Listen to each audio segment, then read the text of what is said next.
here yet. It's 3 hours long. There's 11 steps in the clerk ticket. 3 years ago, you heard the 7 steps in the create. Create, romance, appraisal, price, close out on a referral. That's what you learned 3 years ago. Because I wow everybody. And that's how you do it. The clerk ticket, there's 11 steps. It's much different because it's planned presentation. So, here's a relationship question. Frank comes in and I'll say, hey, is it a special occasion? There's the ask. Don't write, guys, just listen to me. And he says, yeah, today's my 30th anniversary. There's the listen. Paraphrase. You know, some Frank women love surprises from a jewelry store on the 30th anniversary. Here's the close. You're definitely in the right spot. So I want to show you what I want you to do. Horizontally, on your piece of paper, I want you to write down 4 words. You ready? On the same line. Don't write it up and down, write it across. I want you to write ask, listen, paraphrase, and close.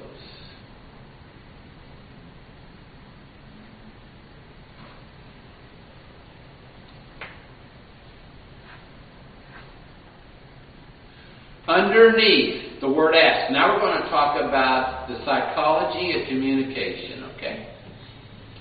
Right underneath the word ask, right? Important. Did you know when you ask people questions, it makes them feel important? It does. Right underneath the word listen, right underneath it, write interested. Now,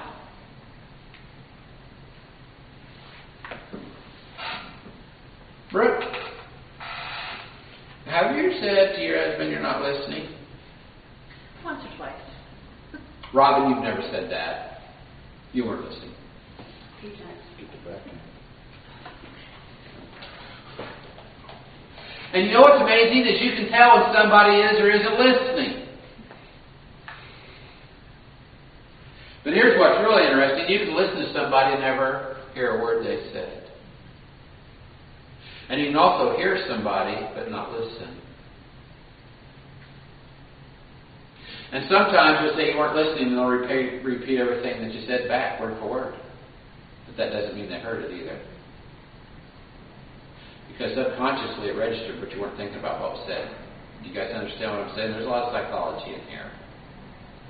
Then the next word you wrote down, ask, listen, paraphrase, that's repeating. Underneath that word, write agreement. Guys, this is so important. Right now, there's nothing more important in this store than what I'm showing you right now. Nothing. Underneath the word close, you write the word reassurance. Oh, that's close number 5. I said we'll come back to it in a minute. Remember when I said that a little bit ago? Well, that's where we're at right now. So let's go back to what I was doing. Here's a selling specific question. Hey, Frank, can we give you any hints? There's the ask. And he said, yeah, she said she wanted a princess shape. There's the listen, paraphrase. You know something? That's one of the most popular fancies there is. Clothes. She's going to love wearing that. What's Emily's favorite color? Man, she loves red. A few rubies sprinkled around the center diamond is a gorgeous combination. She'll get compliments on that every day. Do you know what size diamond Emily said she wanted? Yeah, she said she wanted a carat. Well, you know something? Every lady dreams of owning a 1 carat. That's the dream ender. Guys, I can do this all day. I have to close a minute. All from the start of the question. It's not, how do you want to pay for it? Let's do it. Guys, come on. The close should be happening 1 a minute. So if I was with somebody, I had 60 of them before I get my close at the end. Why would you do that? Because 60 to 70% of them that I'm waiting on that can't make up their own mind, they got so much self-confidence from me in my presentation, the close is easy. Now let's go to the next level. And this is something you need to write down. If the close is hard, you left something out. They're coming in to be closed. If it's hard, you left something out, Adam. My closing ratio is usually in the 82, 83 percentile. And I track it all the time. People aren't coming in to just look. People are coming in to just buy. That's why they're coming in here. You realize that, right? How many SKU numbers are in here? 7,000? Yes. That'd be my guess. Who does the inventory? Is that person in here? No. That'd be my guess. I might be off, but that'd be my guess. How much money is in these two cases? How much money is in the diamond case? One little case. One case. One of my accounts just sold a perpetual calendar, 18 karat, yellow strap, paddock.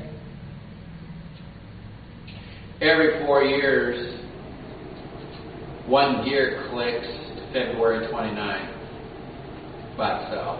Every 4 years. It's a hand line. Took 2 years to build it. Changes every month and is set to do so until 2111 if you keep it wound. Watch your 750. That's 750,000. Client wears it. Was it a lot of money? No. There's nothing in here that's a lot of money. Everything's affordable to somebody. But guys, we have a poverty level mentality. You know there's timepieces in here and they sell for more than people make in a year. And no gosh, is that green sapphire crystal is just killer, isn't it?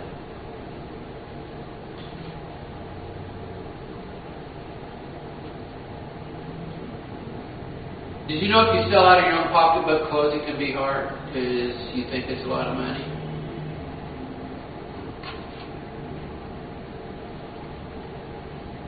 That account recently sold $2 million diamonds in one day. Can you imagine that? Had a lady just sold a nice 6-point red. They come out of the Argyle mine in Australia. They say it's being depleted. Red's the rarest gemstone in the world. Reds are usually heavily included, and this one was. It was an I-2. Had 2 matching lab reports. 96-point red. And anything under carat to me is a mallet, just so you know. Anything under a carat's a mallet. 96 point. The lab report read natural, fancy, intense, vivid, saturated red. I can't remember how many years ago it was, 3 or 4. It was 1.2 million. Young lady about 27, I don't know how old you are, Amber, but a young lady about 27 bought it. She wrote a check. Why'd she buy it? Because she couldn't. You know, you have people that walk in here every day that can buy this entire inventory out in the building and write you a check out of petty cash. That's why that product right there and that one right there bothers me.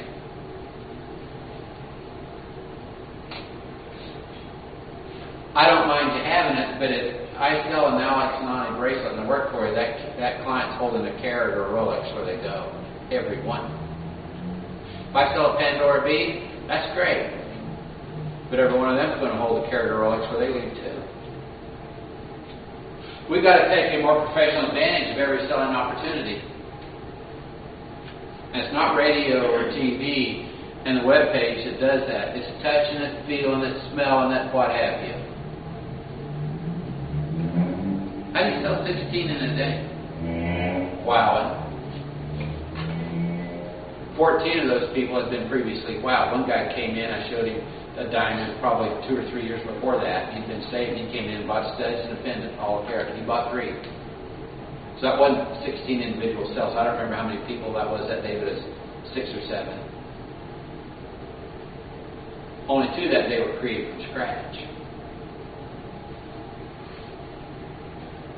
The more reassurance a client gets, the higher the closing ratio. The more reassurance they get, self-confidence goes up. The more reassurance they get, that 60 to 70% that can't make up their own mind, they know they're in the right place. And we're not being pushy. Professional salespeople are not pushy. So I want you to look at those closes. I'm going to be quiet for a moment. And I want you to put a check mark by the one you know, the one you use the most. Now I use 3 of them, you might. But I want you to check the one of the 8 you use the most right now.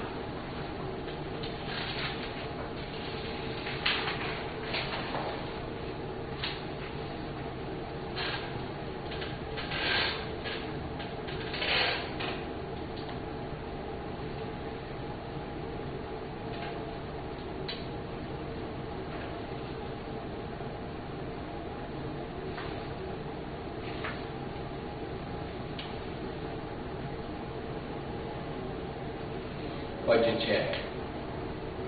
I don't care who goes first. Interested. Say it again. Interested. Also on check. Which one? Interested. Listen. So you checked number 5. Ask, listen, paraphrase, close. Reassurance. Oh, maybe I misunderstood. Oh, we're supposed to do this one. Yes. Of the eight, which one did you check that you used the most? Reassurance. You checked reassurance. All right. Direct. All right, missile. So that's mine. I did compliment. All right, serpentine.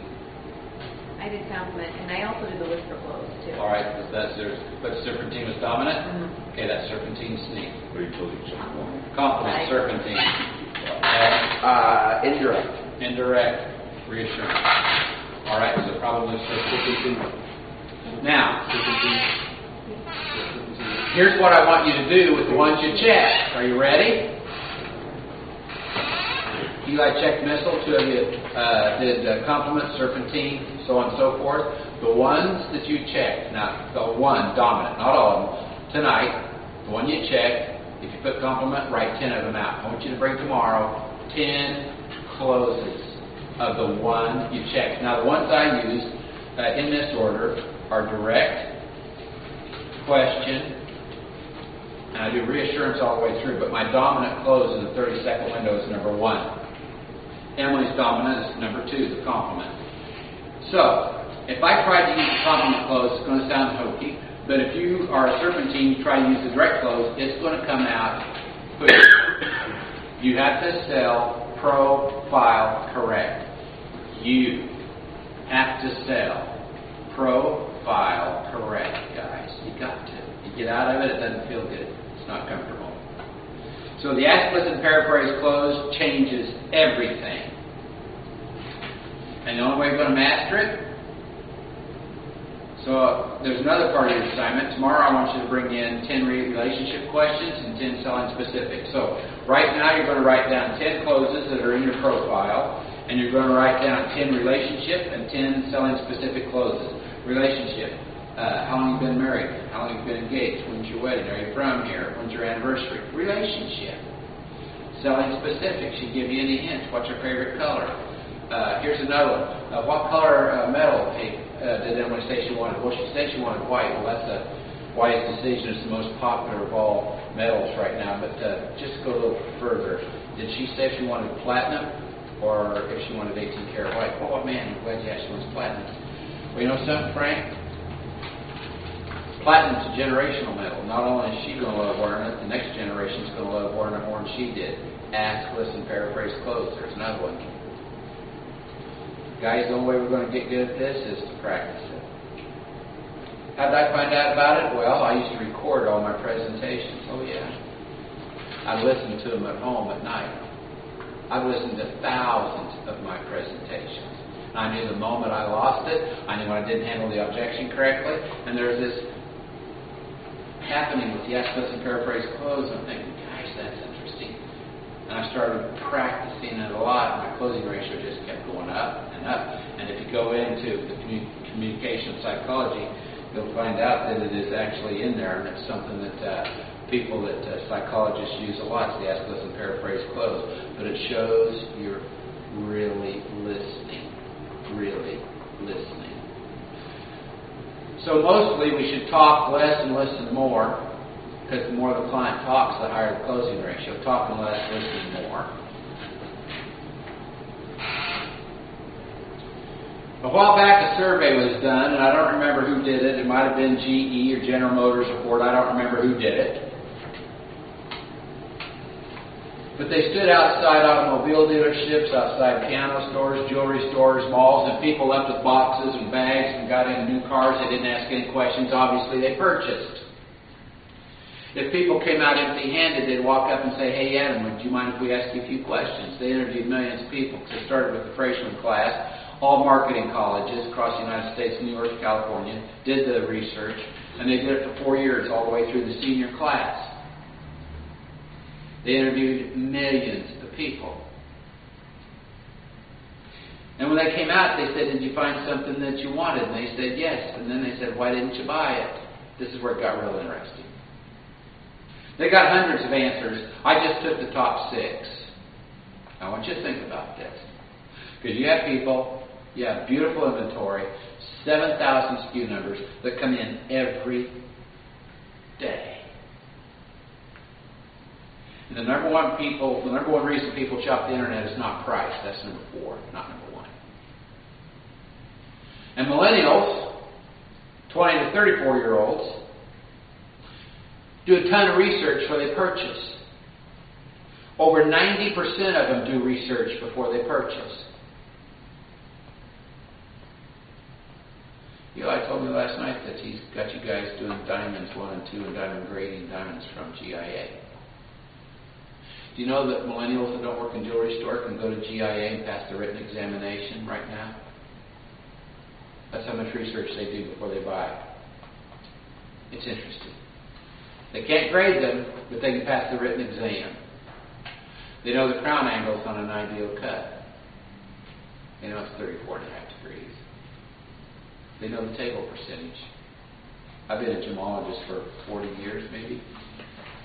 That knowledge I've used all day, every day. So they ask clients, well, if you found something you liked, why didn't you buy it? Now, I want you to listen to these answers, because we've all been here as a client, and we've all been there as a salesperson. Think about this. The number one reason, and you might have thought that they might have said, well, they didn't have what they wanted, but I said, did you find something you wanted? And they said, yes. Then they said, why didn't you buy it? Listen to this. Number one, this was more than all the rest of them. We weren't asked to. Number one reason people leave empty-handed. They're not closed. Number one. Of all reasons they leave, that's number one. And they said, what are you going to do? And they said, well, there's another store that sells the same thing across town. We're going there. So we educate them and they go somewhere else and buy it. Does that happen here? Shoot, yeah, it has. It's happened everywhere. We're asked to. Second reason, and in this industry, this one's high. They said they thought it was too much money. Time out. We are stopping right here. 3 years ago when I came, I introduced you to something called value-added statement salesmanship. And you know what's really interesting is we didn't negotiate the price of our timepieces. We sold them the price on the tag. I still can do that. We didn't negotiate on diamonds. The price I sold them for, Eli's price on the tag.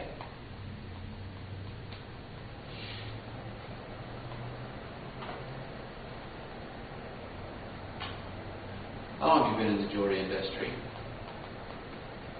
20 years. Do you know that people think you're probably making $100 an hour because you've been doing it so long? Oh, they assume that all of us in here are multimillionaires. You know, jewelers have super high markups. You know what they think? And they can go by stores at Christmas time that have 70% off banners flying outside. There's this perception that's not true. Not everything that's perceived is true. So just to give you an idea, what are the starting prices of a 1 carat in your store? $3,000. $3,000. Wow. What do they go up to? $10,000. All right. How much is a D flawless 000 Dud Florette 1 carat? $25,000. Wow. For a 1 carat. That's interesting, isn't it? And people go, $10,000? Well, guess what you didn't do? You didn't prove it was worth it. Show them a platinum timepiece. $75,000? Really? If you'll remember, 3 years ago, I told you that it takes 1,000,000 diamonds mined to obtain one carat. True story. That's 1,000 piles of diamonds with 1,000 diamonds in each pile. One will weigh a carat. One. A 2 carat takes 5 million of them mined. 5 million to obtain one. One. What does a 2 carat sell for? We were in the car talking about it last night. Were we not? Yeah? 20,000. And some idiot thinks you can buy a BBS 1D 000 for 20 grand? Well, that's a bunch of bullshit. But guess what we don't do? We don't prove it's worth it. Did you know that 80% of all the diamonds that come out of Deer's Crest are industrial grade? They're called Board. They don't qualify. Don't qualify. They're used in laser technology, drill bits, steel grinders, concrete cutters. Not in here. Anybody know what quality diamonds Rolex puts in their vessels?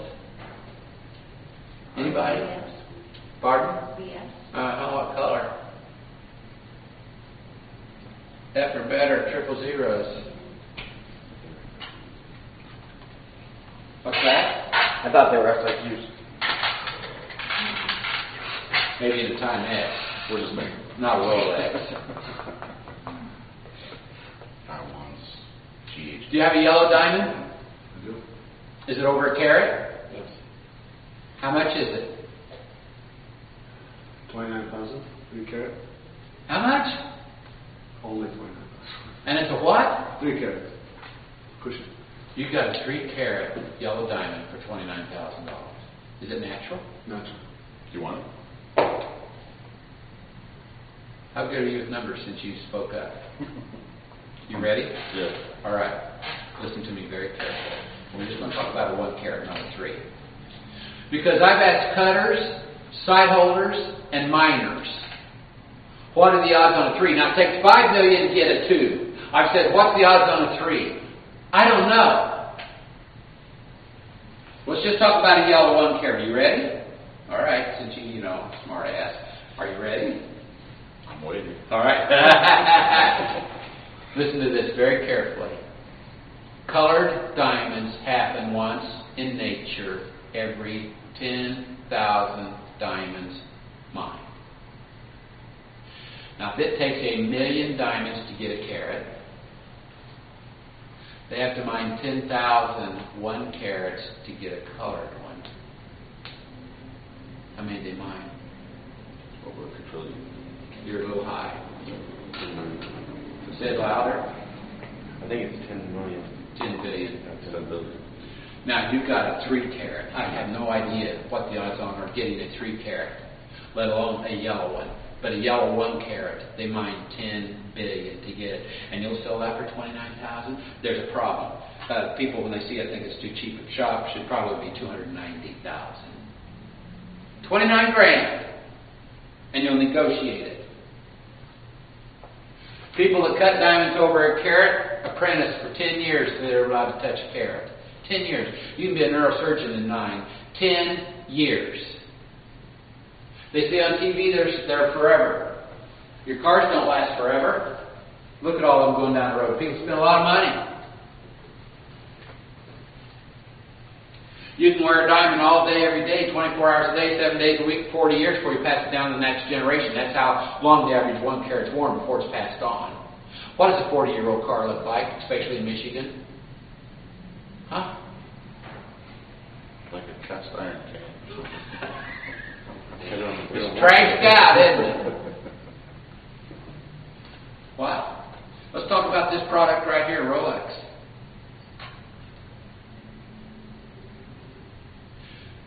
Do you know what they do with their profit? Put it in the company. No. Everybody thinks the profit goes to the owners. Where does the profit go? Would you like to tell them? Where does it go? Orphans. Orphanages. I didn't know. You need to get out more. I guess so. You used to work in a Orphanages, man. It's where it goes. Takes a year to build it. They have a patent on growing colorless sapphires. And if you see how sapphires come out of the ground with the shape, they're that big around, these, and they know how to cut them and put a window in them, and they're scratch resistant. Nothing's harder except a diamond. Sapphire colorless crystals. How long does it take to grow one this long in a machine? And then, man, those guys must be talented slicing those. Think about the skill set, because they're not assembled with machines. They're all assembled by professionals. It takes a year to build it. I'm wearing a meteorite around my neck, and I love the meteorite dial. I don't see one in here. Might be one, but I didn't see one. Meteorite diamond dial on a rose gold president they ever wrote. Wow. They refine their own gold. Their rose is rosier than anybody else's. They call it ever rose, but man, it's pink. What kind of stainless do they use? 100% correct. Why do they use that? Quality. Uh-huh. Does it take an incredibly super high polish? Mm-hmm. They think they're a lot of money. When you think about what it takes to build one, and all the pros that touch it, the accuracy, the patents. Jeez, they're very inexpensive. But you'll negotiate it because people think you got this huge markup. If I'm going to negotiate something, I would negotiate that stuff. Or maybe that he's sitting in front of. But I would never negotiate something that has the integrity. Do you know of the top 100 brands mentioned in the world 2 years in a row? Do you know what brand in the world is number one out of the top 100 companies? What is it? Rolex. 2 years in a row. Of the top 100 companies in the world. You guys need to read the Rolex book. It's this thick. When's the last time you sat down and read it? Cover to cover. And then we'll negotiate a 3-carat yellow cushion that's $29,000 now. The price is already so low. The price is stupid, just so you know. $10 billion to find a carat. Not a 3. I don't know the odds on a 3. And you want to know why we negotiate? Because we don't prove the product's worth it. That's why we negotiate. And when you don't prove it's worth it, it's hard to close the sale. If the client's walking out thinking, oh man, that's a lot of money, because that's the second reason clients didn't buy. Have you ever walked out because you thought something was a lot of money? Sure you have. There's nothing in here that's a lot of money, and there's nothing in here that has an extremely high markup. Nothing. But you've got to be able to prove it's worth it, or the client's going to think that. And if they don't think that, they're going to want you to negotiate. If you do, you're showing them that it isn't worth it because you're taking money off. That's what you're showing every time you negotiate. Third reason the client said they didn't buy, listen to this one. They said they couldn't handle their objections. There's 3 types: price, integrity, and indecisiveness.